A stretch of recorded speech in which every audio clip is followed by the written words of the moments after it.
শুভেচ্ছা, আমন্ত্রণ রাতের বাংলাদেশের আয়োজনে। শুরুতেই জানিয়ে দেব শিরোনামগুলো। করের জাল ছড়িয়ে আগামীকাল ঘোষণা হচ্ছে বিএনপি সরকারের প্রথম বাজেট। খুচরা বিক্রেতার কাছেও যেতে চায় এনবিআর। বরাদ্দ থাকছে মিড ডে মিল সহ শিক্ষার বিভিন্ন খাতে। ধারণাটি আছে, সেখানে ফিরে যাওয়ার চেষ্টা করা হবে। আমরা বলছি এটা প্রগতিশীল কর ব্যবস্থা প্রত্যাবর্তন করার একটি চেষ্টা আমাদের থাকবে।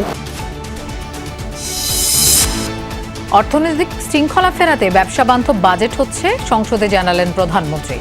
বিদেশি বিনিয়োগ আনলে দেয়া হবে 1.5% কমিশন।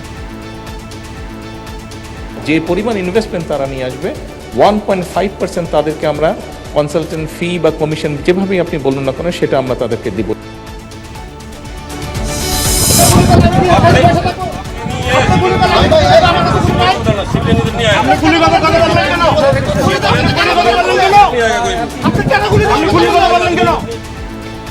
জামালপুরে বিএসএফ এর পুশিন চেষ্টায় শক্ত অবস্থান বিজিবি সদস্যের। টহল জোরদার হলেও আতঙ্ক কাটেনি স্থানীয়দের।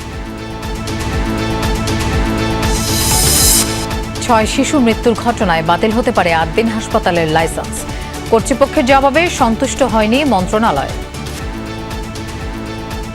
আমরা কোনো সরে আসিনি, আমরা দেখছি, আমরা সন্তুষ্ট হই না, কি করা যাবে সেটাতে আমরা যাচ্ছি। এছাড়াও রাতের বাংলাদেশে আরো থাকছে।